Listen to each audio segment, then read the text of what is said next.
అసలు అలక్ష్మి అంటే ఎవరు? లక్ష్మీదేవికి తోబుట్టువులు ఎంతమంది? అలక్ష్మి యొక్క ప్రత్యేకత ఏమిటి? శ్రీ మహావిష్ణువు అలక్ష్మికి పెళ్లి చేసేందుకు ఎందుకు కష్టాలు పడ్డాడో తెలుసా?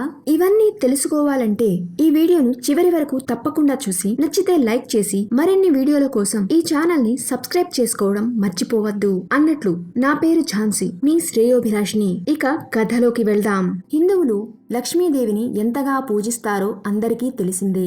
తమకు ధనం సిద్ధించాలని, అదృష్టం కలగాలని, ఆర్థిక సమస్యలు పోయి ఐశ్వర్యం కలగాలని లక్ష్మీదేవిని ప్రార్థిస్తారు. ఈ క్రమంలో కొందరికి కోరుకున్నట్టుగానే ఐశ్వర్యం కలుగుతుంది. అయితే లక్ష్మీదేవి అక్క గురించి మనలో చాలా మందికి తెలియదు. అవును, ఆవిడ కూడా ఉంది. ఆమె పేరు అలక్ష్మి. అయితే శ్రీ మహావిష్ణువు ఆమెకు పెళ్లి చేసేందుకు నానా కష్టాలు పడ్డాడట. సముద్రదేవుడికి లక్ష్మి, అలక్ష్మి ఇద్దరు కూతుర్లు ఉండేవారు.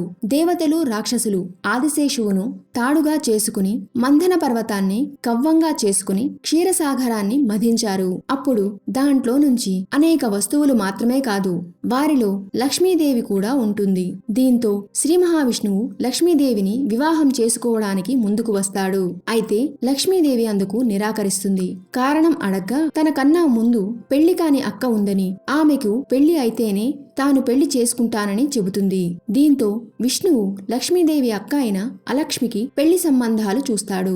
అయితే ఎవరూ ఆమెను పెళ్లి చేసుకోవడానికి ముందుకు రారు. ఎందుకంటే ఆమె ఎక్కడ ఉంటే అక్కడ ఐశ్వర్యం నిలవదట, ధనం ఆగదట. అలక్ష్మి ఉన్న చోట సిరి సంపదలు కోల్పోతారు. మరి అలాంటప్పుడు తెలిసి ఆమెను ఎవరు పెళ్లి చేసుకుంటారు? అయితే వెతగ్గా అలక్ష్మికి ఓ వరుడు దొరికాడు. అతను ఉద్దాలకుడు. ఆయన ఓ మహాముని. ఆయనకి ఎటువంటి సంపదల మీద వ్యామోహం లేదు. ఆయన అలక్ష్మిని పెళ్లి చేసుకుంటాడు.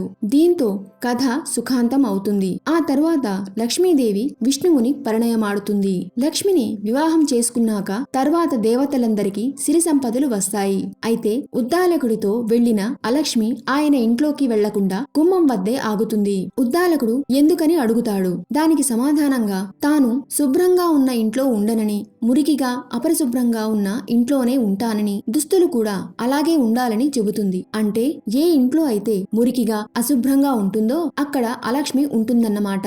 ఆ ఇంట్లో డబ్బు నిలవదని మనకి తెలుస్తుంది. అందుకే ఎవరైనా తమ ఇళ్లను పరిశుభ్రంగా ఉంచుకోవాలి, శుభ్రమైన దుస్తులు వేసుకోవాలి. అప్పుడే లక్ష్మి నిలుస్తుంది. అంతేకాదు, ఇళ్ల గుమ్మాల్లో మిరపకాయలు, నిమ్మకాయలను గుత్తిగా వేలాడదీసి గుమ్మాలకు కడతారు. అది కూడా అలక్ష్మి కోసమేనట.